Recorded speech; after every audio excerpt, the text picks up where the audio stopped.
Warren Buffett is the greatest investor of all time. If you had put $1,000 into his investment company when it started, it would be worth over $30 million today. Such returns can seem unrealistic, but how did Buffett actually do it? The answer is, he understands what most people don't, and is sticking to a few key principles that you can implement in your everyday life. Keep watching, because by the end of this video, you will learn all of them.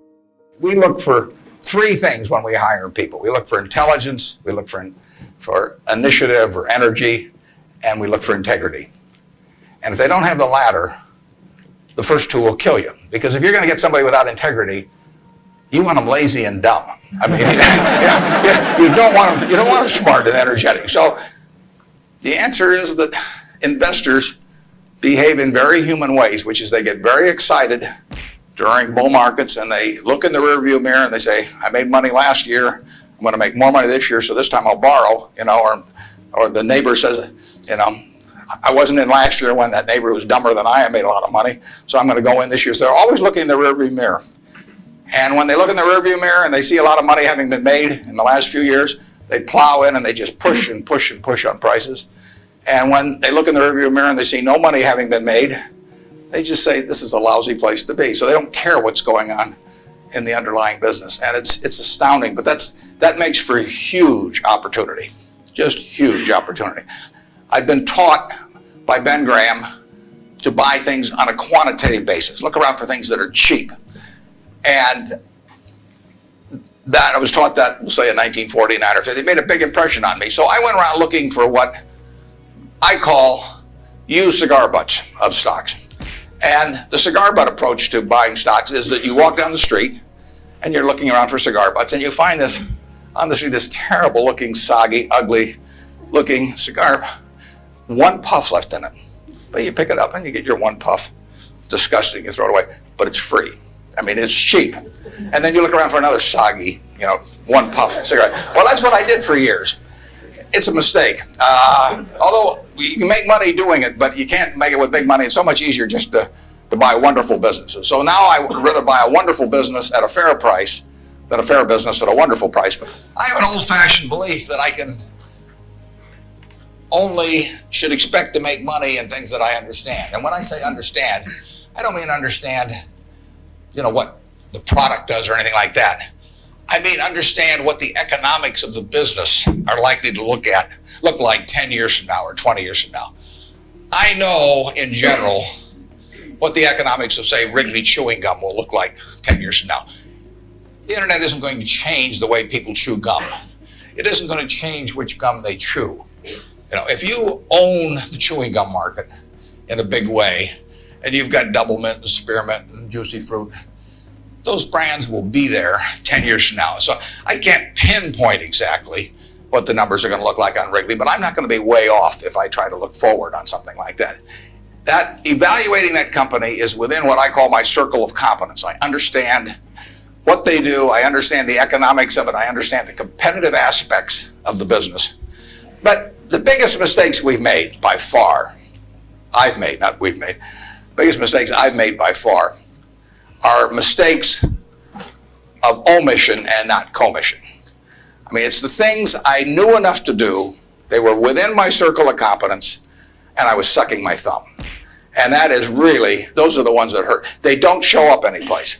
I probably cost Berkshire at least $5 billion, for example, by sucking my thumb 20 years ago or close to it when Fannie Mae was having some troubles, and we could have bought the whole company for practically nothing. And I don't worry about that if it's Microsoft because I don't know it. Because Microsoft isn't in my circle of competence. And so I don't have any reason to think I'm entitled to make money out of Microsoft or out of cocoa beans or whatever. But I did know enough to understand Fannie Mae, and I blew it. And that never shows up under conventional accounting.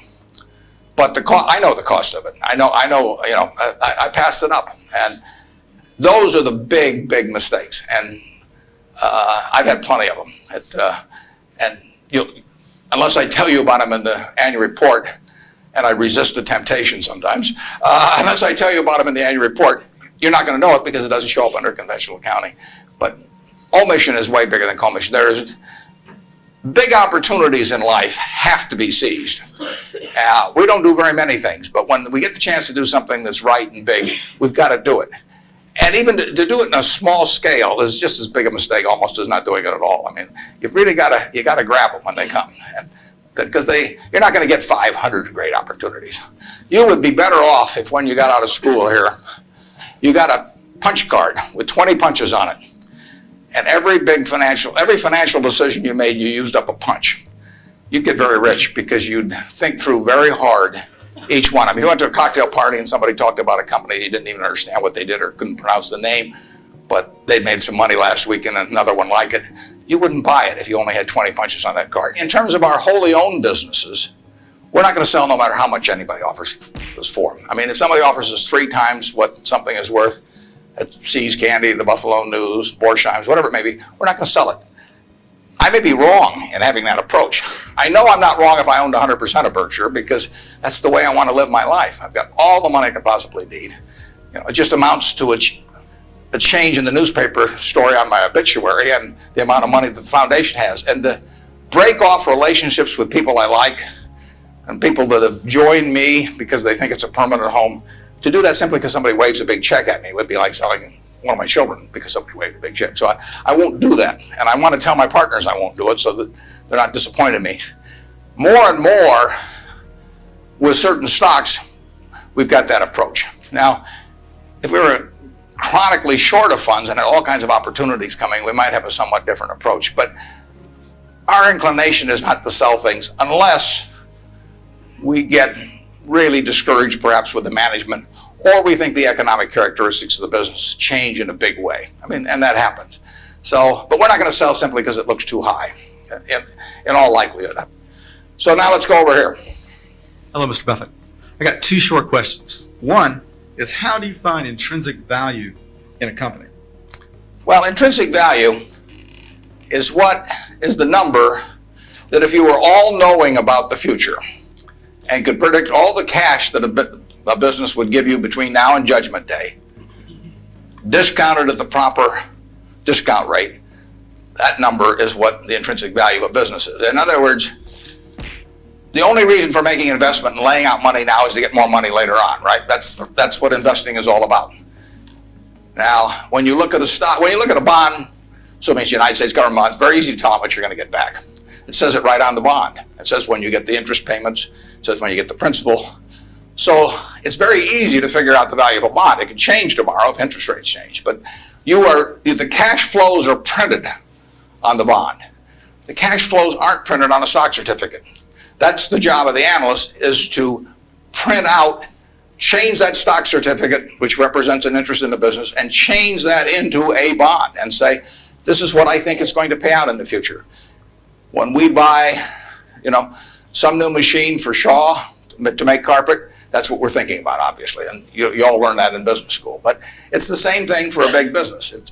If you buy Coca-Cola today, the company is selling for about $110 to $15 billion in the market. The question is, if you had 110 or 15 billion, you wouldn't be listening to me, but I'd be listening to you incidentally. But the question is, would you lay it out today to get what the Coca-Cola company is going to deliver to you over the next 200 or 300 years? The discount rate doesn't make much difference as you get further out. And that is a question of how much cash they're going to give you. It isn't a question of, it isn't a question about how many analysts are going to recommend it or what the volume in the stock is or what the chart looks like or anything. It's a question of how much cash it's going to give you. That's the only reason. It's true if you're buying a farm. It's true if you're buying an apartment house. Any financial asset, oil in the ground, you're laying out cash now to get more cash back later on. And the question is how much are you going to get, when are you going to get it, and how sure are you? And when I calculate intrinsic value of a business, when we buy businesses, and whether we're buying all of a business or a little piece of a business, I always think we're buying the whole business because that's my approach to it. I look at it and say, what will come out of this business and when? And what you really like, of course, is them to be able to use the money they earn and earn higher returns on it as you go along. I mean, Berkshire has never distributed anything to its shareholders, but its ability to distribute goes up as the value of the businesses we own increases. We can compound it internally, but the real question is, Berkshire selling for, we'll say, 105 or so billion now.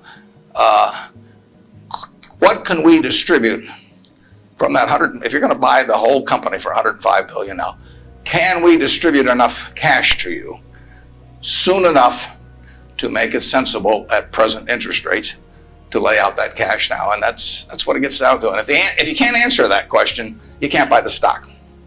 You know, you can gamble in the stock if you want to, or your neighbors can buy it. But if you don't answer that question, and I can't answer that for internet companies, for example. There are a lot of companies, there are all kinds of companies I can't answer it for, but I just stay away from those.